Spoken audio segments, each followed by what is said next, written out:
You're listening to 12 Degrees Freely with Madeline Andrews, striving to level the playing field so people can be, do, and have the life they always wanted.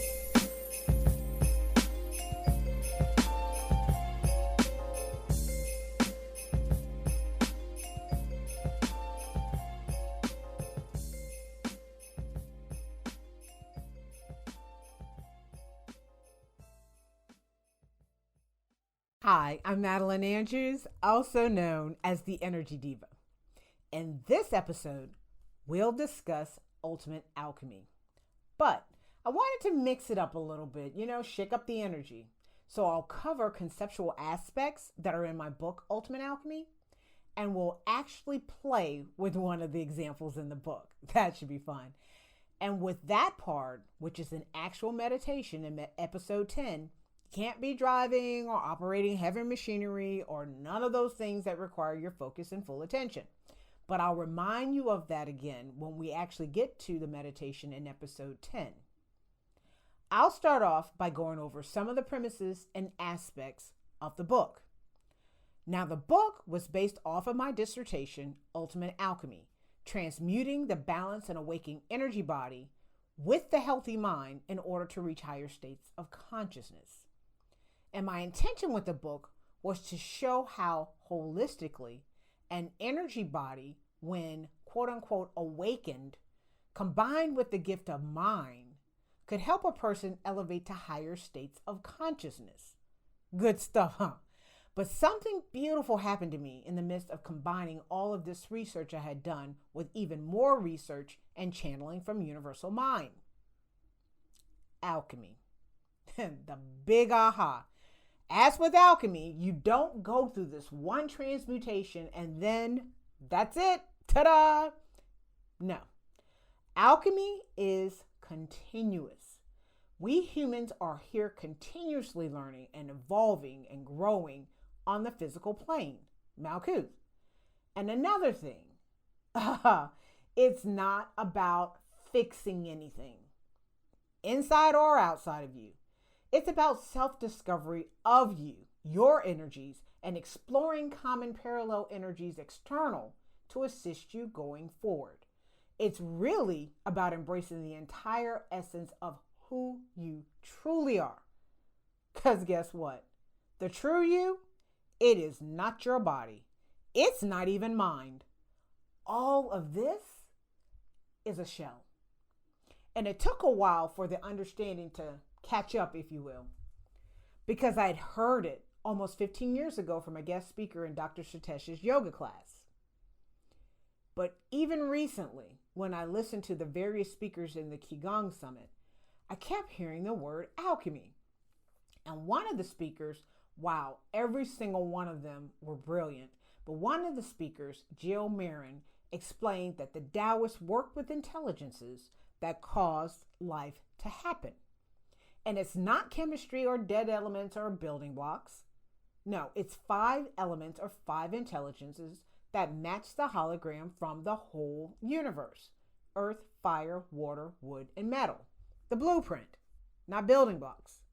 I'm telling you, when this book becomes available, Biology of Consciousness, 1 Mind, 5 Intelligence by Jill Marin, I'm getting it. Not as anything to become permanent or fixed, but to gain perspective, aid with my insight. And understand something, I'm not an affiliate marketer. I don't get a commission or anything by him or any of the people I've mentioned in this podcast season. I just have mad love and respect for those authors, speakers, teachers, spiritualists, what have you, that have helped me bridge the gaps in my life and helped me through challenging times and are helping me understand why I'm here and what I can build on. So with that, let's dive further into ultimate alchemy. So what is alchemy? General assumption, the ability to take a base metal such as lead or iron and turn it into gold.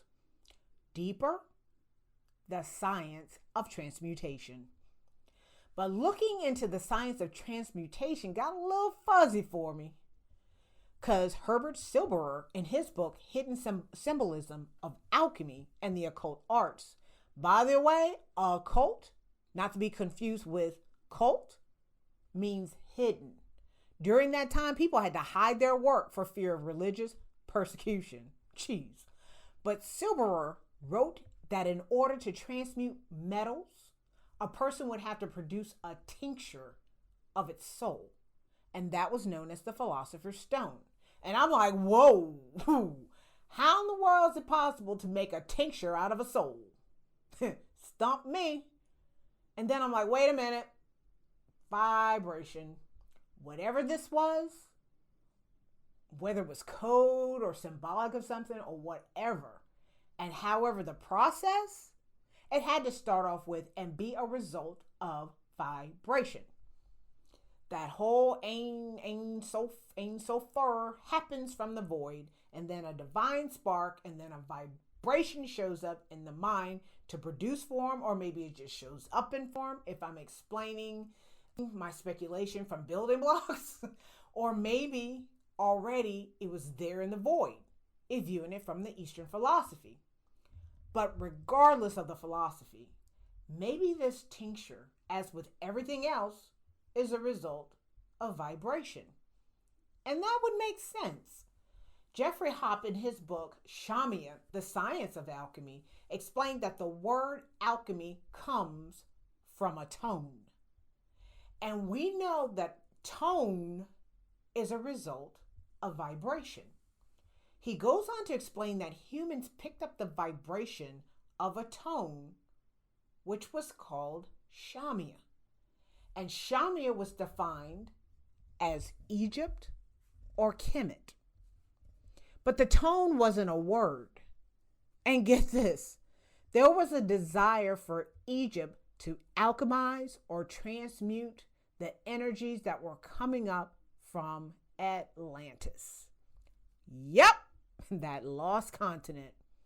Now, I would absolutely love to explore all kinds of aspects from Atlantis and Lemuria, sometimes referred to as Mu.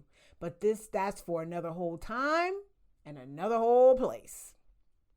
But Shamia also went on to explain that alchemy is about taking some of the basic human energies, teaming them with consciousness, and transmuting those energies into even higher energies. Once again, sounds like we're talking about vibrational science. You elevate consciousness, you elevate vibration. And you can do it with sounds and frequencies. You can do it with breath manipulation or pranayama. You can even do it with information. There are many and various ways that you can naturally elevate vibration. But just know you can quote unquote transmute existing energies into even higher energies by elevating vibration. I want to look at one other premise of alchemy before I go into playing with an example from the book. Actually, I list several other premises of alchemy in the book, Ultimate Alchemy, but this one is based upon the quote concept of the soul of metal. It says that the soul of metal is a seed. Now, seeds are significant in alchemy because of this concept called association. If a seed of a metal is found within another substance or metal, then that substance or metal could be quote unquote grown into the alternate form. What? You realize that this is saying right.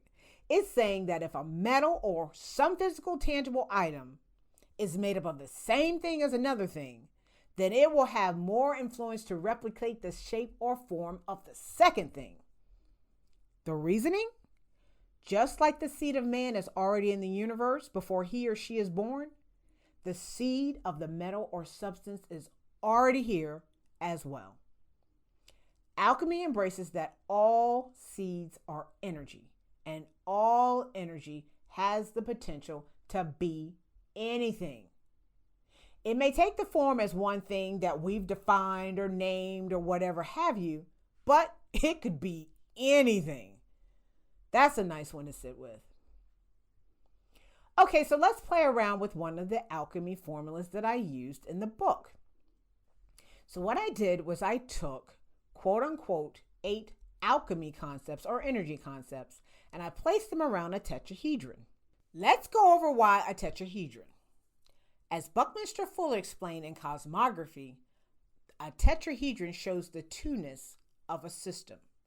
You have a concept of a feminine tetrahedron superimposed with a masculine tetrahedron. Now, what that means is that the law of neutralization will be accomplished with this formula because the masculine rhythmic swing is neutralized with the feminine swing and vice versa. Rhythm compensates. Also, I use a tetrahedron because it's the only platonic solid that can turn itself inside out to become its own complementary image or its own mirror image. This is not a Merkaba activation, and that there are no hand gestures or mudras or pranayama or breath manipulation or chanting or pranic tube. Just the visualization of the tetrahedron being turned inside out like a rubber glove being pulled off and turning itself inside out to become its own mirror image, while feeling the emotions of the energetic concepts in a meditation. And you can use any concept you want around that tetrahedron because they all have energy and they all have an emotional meaning to people, at least to some extent. Some people may or may not even feel any of the concepts that I use, and that's perfectly fine. You're just taking 4 concepts that are meaningful and elevating to you as your base, and then you're adding 4 additional concepts that are meaningful and elevating to you, and then you're going to superimpose the base with the additional concepts. Now, what I did in Ultimate Alchemy was create a base using the energy concepts of love, dimensionality, mind, and emotions. So, in meditation, in which I actually walk you through in the next episode, episode 10, you could use this episode 9 as a guidebook. But in meditation, you would visualize the triangular prism or the tetrahedron pointing quote unquote upwards. And when I speak the word mind from an energetic perspective, you would be utilizing the imagination and imagine creating a bridge to the universal mind. And in the connection, you would allow it to relay shapes, sounds, colors, and whatever forms it wants to relay to you. You could even allow it to access your internal holograms. But it would be any way you want to utilize accessing the universal mind and your internal holograms. Next, when I speak the word emotions, you'd be adding quote unquote an electric charge. Emotions are energy. For visualization, you could see it as a color, hear it as a sound, but you can add whatever visualizations you like for emotions. Then when I speak the word love from an energetic perspective, it would be an even greater expansion. You could imagine everything in creation being inside of you and being connected, interconnected if you would, suspending all time and opening the heart to encompass all, to open up the walls and expand the walls even further. When I speak the word dimensionality, you can imagine yourself going inside of the molecules and amongst the atoms with the ability to raise atomic vibration. Go beyond anything previously sensed and download that vibration. Talk about using more than 10%. So that would be the quote unquote foundation and the base. So then we'd imagine another tetrahedron superimposing on top of our existing one, this time pointing quote unquote down. But all the while, we're still maintaining what we did for the first tetrahedron or the base. This is inside outing. And with this superimposed tetrahedron, when I say the word relativity, you could imagine light and feel its expansion with intent. Intention is huge in this meditation and beyond. So next, when I say resistance, you could allow yourself to sense your pulse, your heartbeat, and your rhythm. Your rhythm is the beat of your own drum. It's a call to get in line with it and in tune with it. It was given to you. And then when I say will, you could imagine the rhythm that you just witnessed and got in tune with as a current, a vibration expanding from the inside of you, outward towards your biggest objective right now. You could start to see that objective move, vibrate, and have a rhythm. And you could get in tune with that same rhythm. And finally, when I say light, you could imagine light radiating all throughout you. Since the universe is within you, sense it burning out negativity and things that no longer serve you. You could even enhance the insight and intuition that is your connection to universal mind. And with all of it together, you could allow yourself to just be with it. So for a full example of the establishing an energetic connection, head on over to episode 10, Establishing an Energetic Connection Through Ultimate Alchemy, a meditation.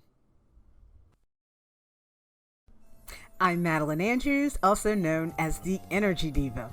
Check out my website at madelineandrews.com or energydiva.com. That's INNERGDIVA.com. Or 12 Degrees Freedom, the number 12, the 2 words degrees, freedom spelled out.com. There you can find my products, services, programs, my email list, and social media links. And always remember, the greatest gift God ever gave us was the gift of mind, not the brain. Give yourself the great gift by tapping into universal mind and open yourself up to the possibilities.